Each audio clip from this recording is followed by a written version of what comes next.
ഇതെനിക്ക് വാട്സപ്പിൽ പരിവാറിൻ്റെ ഇത് വന്നതാ. അപ്പോൾ ഇതിൽ വണ്ടി നമ്പർ ഡീറ്റെയിൽ കിടത്തപ്പോൾ ഇതിൻ്റെ അടിയിൽ ഒരു APK എന്നൊരു ഫയൽ ഉണ്ടായിരുന്നു. അപ്പോൾ അത് ഞാൻ ഈ സമൻസിൻ്റെ വെച്ചിട്ട് അത് ജസ്റ്റ് ഒന്ന് ഓപ്പൺ ആക്കി നോക്കിയതാ. അപ്പോൾ അത് ഓപ്പൺ ആവണമെങ്കിൽ ഇൻസ്റ്റാൾ ചെയ്യുന്നത് കാണിച്ചു. അപ്പോൾ ഇൻസ്റ്റാൾ ചെയ്തതാ. അപ്പോൾ ഇൻസ്റ്റാൾ ചെയ്തപ്പോൾ അത് ഒരു ടൈമർ പോലെ ഇങ്ങനെ സ്റ്റക്ക് കാണിച്ചു. അപ്പോൾ ഞാൻ എന്ത് ചെയ്തു, നോർമലായിട്ട് ബാക്ക് അടിച്ചിട്ട് ക്യാൻസൽ ചെയ്തിട്ട് ഇതാക്കി. പക്ഷേ എൻ്റെ അക്കൗണ്ടിൽ നിന്ന് പൈസ പോയി. ഒരു 26,595 രൂപ എൻ്റെ അക്കൗണ്ടിൽ നിന്ന് പിടിച്ചു. അപ്പോൾ ഇതിപ്പോഴത്തെ ഒരു സ്കാമാന്ന് പറഞ്ഞപ്പോൾ ഞാനിപ്പോൾ കംപ്ലൈൻറ്റ് കൊടുക്കാൻ വന്നപ്പോൾ ഇതിപ്പോൾ ഞാൻ ഏഴാമത്തെ ആളാണ്. അപ്പോൾ നമ്മുടെ പട്ടിക്കാട് സ്റ്റേഷൻ്റെ പരിധിയിൽ തന്നെ 4 കേസുകളോളം വന്നിട്ടുണ്ട്. അപ്പോൾ സംഭവം ഒന്ന് എല്ലാവരും ശ്രദ്ധിക്കുക. നമസ്കാരം, ഞാൻ Thiruvananthapuram rural cyber crime police സ്റ്റേഷനിലെ സബ് ഇൻസ്പെക്ടറാണ്. പേര് സന്തോഷ്.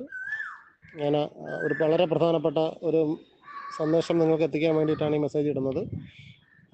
ഈ 2 ദിവസമായിട്ട് തിരുവനന്തപുരത്ത് പലർക്കും വാട്സപ്പ് വഴി പരിവാഹൻ്റെ, അതായത് നമ്മുടെ വാഹനത്തിൻ്റെ ട്രാഫിക് വയലേഷൻ്റെ പെറ്റി എന്നുള്ള നിലയിൽ വാട്സപ്പ് വഴി വരുന്ന മെസ്സേജുകൾ വരുന്നുണ്ട്.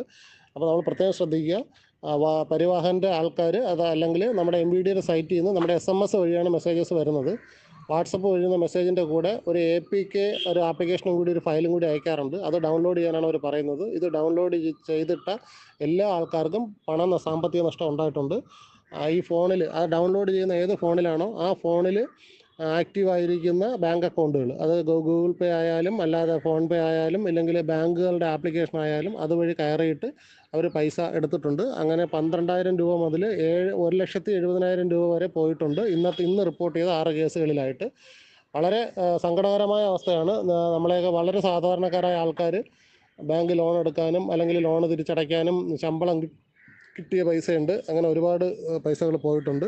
വളരെയധികം ശ്രദ്ധിക്കുക. വാട്സപ്പിൽ വരുന്ന മെസ്സേജുകൾ വളരെയധികം, നമുക്ക് അറിഞ്ഞുകൂടാത്ത വരുന്ന നമ്പറിൽ നിന്ന് വരുന്ന ഒരു മെസ്സേജുകളും ഒരു സാധനങ്ങളും ക്ലിക്ക് ചെയ്ത് നോക്കരുത്. അതുപോലെ തന്നെ പ്രത്യേകം ശ്രദ്ധിക്കുക. ഈ വാഹനത്തിൻ്റെ പെറ്റി SMS വഴി മാത്രമേ വരാറുള്ളൂ. വാട്സപ്പ് വഴി വരുന്നത് മുഴുവൻ ഫേക്കാണ്. എല്ലാവരും ശ്രദ്ധിക്കുക. Thank you.